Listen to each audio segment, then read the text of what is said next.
How are you guys? We're going to look at Pythagorean Theorem again. I'm going to review with you the problems like you did yesterday, then I'm going to show you one more type of problem that they could potentially ask you, okay?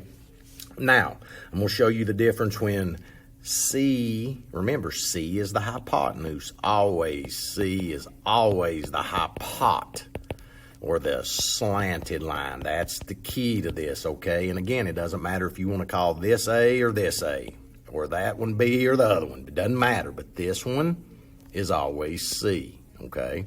So let's do 12.9 squared, because remember our formula, A squared plus B squared equals C squared.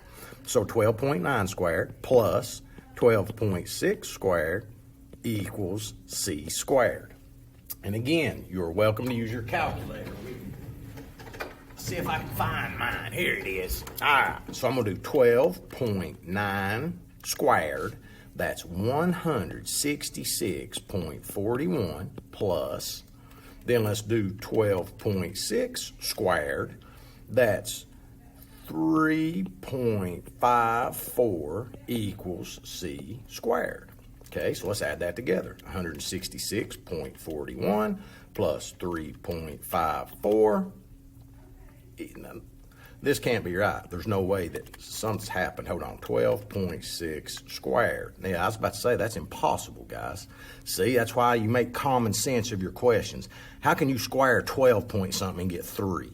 That makes no sense. So what I've just done is make a little error with my calculator. Maybe I hit square root instead of the squared button.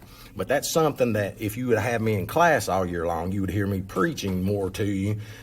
Double check and see if your answers make common sense. When I looked at that, I thought, there's no way that can be 3. That makes no common sense. It's actually 158.76.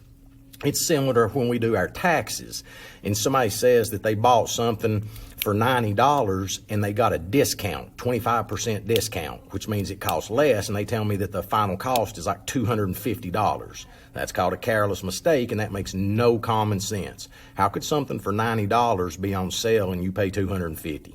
That's part of seeing if your answers make common sense, okay? So let's do this again. 166.41 plus 158.76, and that equals 325.17 equals C squared. Now we have to solve for C. We need to do the opposite on both sides, so we're going to do the square root. And C equals, let me hit the square root button, 18.03. Okay, so that side is 18.03. All right, let's look at another one. Now this time C is given. These are a little different, okay, because now it's going to become a subtraction problem. So I'm going to write 9 squared plus B squared equals 11 squared. 81, whoops, my pen's acting funny, plus B squared equals 121. Now, I don't get to add these together this time. I got to subtract because I got to solve for B. I need B squared on the side by itself, so I got to do the opposite. I'm going to subtract 81 from both sides. B squared equals 40. Okay, now I got to do the square root of both sides. B equals 40. Square root is 6.32. 6.32. And notice what the longest side is, the hypotenuse. I told you that that is always the longest side of the triangle, okay? Now, let's look at something a little different. You're going to tell whether these make right triangles, and they're giving you all 3 numbers, okay? If you hadn't already had your brain ticking and thinking, how can I do this, you might have decided that you just set it up like this. 8 squared plus 6 squared equals 10 squared. And we're going to see if this works. 64 plus 36 equals 100. Let's find out if that's true.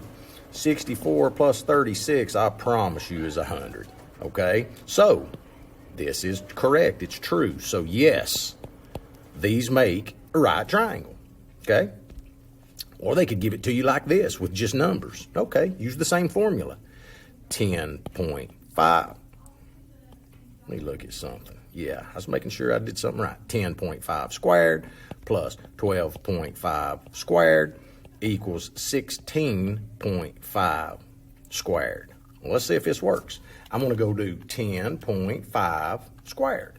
That's 110.25 plus, let's do 12.5 squared. Now, if you don't have a squared button on your calculator, you're going to push 12.5 times 12.5 because that's what that is. And look what it said again. It said 3 again. I keep hitting the wrong button. There's no way that makes sense. Plus 156.25. So when I add those two together, they better equal, let's do 16.5 squared, 272.25. Let's find out if that's true. Let's do 156.25. I can already tell you it's not true. 10 carry 1, 6, 6, 2. Do those two numbers match? No. So this is not a right triangle, okay? I can't remember the exact answer when I did it earlier, but I think this is actually, if you would have used these two numbers and this one would have not been given and you would have just done the Pythagorean Theorem, I think it would came out to 16.32. But you don't know that, okay? So this is what you're going to do. Just set it up. A squared plus b squared equals c squared, and then see if these two numbers equal the last number. If they do, it is a right triangle. If they don't, it is not a right triangle, okay? Good luck with it, guys.